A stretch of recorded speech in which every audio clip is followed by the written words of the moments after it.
AI 기술이 가져온 가장 큰 변화라고 한다면 그 세계관을 되게 강조를 해주셨잖아요. 세계관이 왜 중요할까? 사실 뭐부터 해야 될지 아리송한 부분이잖아요. 내가 지금 디렉터라면 어떤 세계관으로 일을 해야 되지? 그거를 빨리 확장시키는 것이 되게 중요한 챌린지가 되는 거고, 기획자 역할이 뭔가 분석하고 전략을 짜는 걸 넘어서 오케스트레이션 하는 역할이 훨씬 더 중요해진 것 같아요. 기획은 예전도 있었고 지금도 하고 있고 앞으로도 계속될 수 있을 것 같은데, 그 이상으로 쓰기 위해서는 네, 안녕하세요. 저는 이노레드 김태원이라고 합니다. 이 데이터는 전 세계에서 발생하는 변화에 대한 검색 관심도를 보여주는 데이터거든요. 보시면 그 코로나 시기에 갑자기 검색량이 폭증했다는 거 볼 수 있어요. 이거 무엇에 대한 검색량일 것 같아요? 마스크? 또 손소독제? 손소독제, 좀 더 솔직하게 부동산, 아파트, 코인, 주식 투자, 개연성 높은 많은 검색량들이 있잖아요. 이건 무엇에 대한 데이터냐면 스마트 워킹에 대한 검색량이에요. 세상이 빠르게 변하다 보니까 우리가 어떻게 일하는 것이 스마트하게 일하는 것인가에 대해서 사람들에게 질문을 던졌다고 생각해요. 어떤 질문을 던졌는지 볼까요?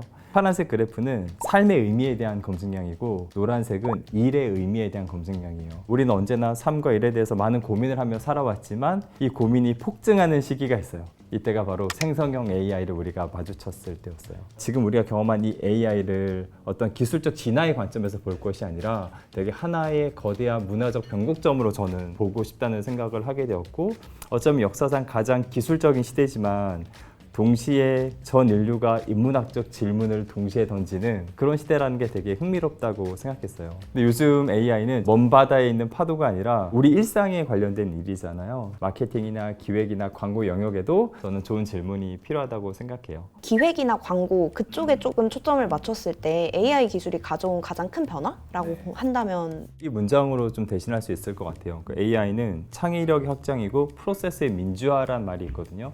좋은 아이디어가 있어도 이거 구현될까? 뭔가 과감하게 상상하는 게 쉽지 않았던 시대도 있었거든요. 더 자유롭게 상상할 수 있는 시기가 된 것 같아요. 더 쉽게 설명을 드리면 어쩌면 AI는 기획과 가치의 거리를 좁히는 역할을 했던 것 같아요. 꼭 같은 비유는 아니지만 AI를 보면 유튜브 시절이 많이 생각나거든요. 유튜브가 처음 나왔을 때는 컨텐츠란 세계관으로 담지 않았던 것 같아요. 그래서 별도의 라벨을 붙였죠. UGC라고 라벨을 붙이고 이런 식으로 했다면, 지금은 많은 사람들이 재미나 정보나 어떤 도움이 되는가에 대한 본질에 집중을 하고 있잖아요. 어떻게 보면 유튜브는 컨텐츠에 대해서 우리가 가지고 있었던 세계관을 되게 확장시켜준 역할을 했던 것 같고, 누구나 나도 컨텐츠를 만드는 사람이 될 수 있겠구나라는 기회를 제공해 준 거고, 기획에 대한 세계관을 완전히 재정의하고 있는 역할을 하고 있는 것 같아요. AI가 도구보다는 문화적 관점으로 접근해야 된다고 생각하는 이유는 우리가 이것을 어떻게 잘 활용할 것인지에 대한 워킹 모델, 커뮤니케이션, 세계관 이런 것들이 잘 정립되지 않으면 되게 좋은 도구를 충분히 가치 있지 않게 쓸 수도 있다고 생각해요. 그 예를 들고 싶은 게 클라우드 컴퓨팅이에요. 꽤 많은 사람들은 클라우드라고 읽고 외장하드로 써요. 근데 클라우드가 가치를 발휘하기 위해서는 이 데이터를 제 컴퓨터 하드에만 저장하는 것이 아니라 클라우드에 저장됨으로써 다른 사람과 공유될 수 있는 속도가 빨라지는 거거든요. 어떻게 보면 클라우드를 잘 쓰기 위해서는 데이터의 컬처와 공유의 컬처가 기반이 되어줘야 되는데, 준비가 되지 않은 채 새로운 도구가 생기니까 다들 열심히 클라우드를 쓰고 있다고 하지만 비싼 외장 하드를 쓰고 있는 거예요. 챗 GPT나 제미나이 같은 경우에도 비싼 검색 엔진을 쓰는 거예요. 그 이상으로 쓰기 위해서는 이제 우리는 기술은 도구가 아니라 문화라는 관점으로 접근하는 게 되게 중요하다. 이건 워킹 모델과도 좀 관련이 있다고 생각하거든요. 예전에는 열심히 일하고 어떤 지식이 있고 툴을 잘 다루고 정답을 잘 찾고 실행을 잘하면 와, 진짜 훌륭한 인재라고 얘기했어요. 지금은 왼쪽에 있는 영역들을 AI가 참 잘하잖아요. 창의력에 집중하는 게 진짜 지금 시대의 지식일 수가 있고, 우리가 어떻게 하면 이 다양한 AI와 사람과 팀을 잘 디렉팅 할 것인가가 전 되게 중요한 역량이라고 생각해요. 그러니까 역량에 대한 재정의가 필요한 거죠. 왼쪽을 소위 말해서 실무진이 하는 거고, 오른쪽은 임원이나 경영진이 하는 거라고 생각했던 거예요. 근데 이제는 경영진처럼 생각하는 실무진이 필요한 시대인 거죠. 저희 회사 디자이너에게 요즘 AI 서비스 어떻게 사용하고 있냐고 여쭤봤더니 다양한 서비스를 활용하고 있는데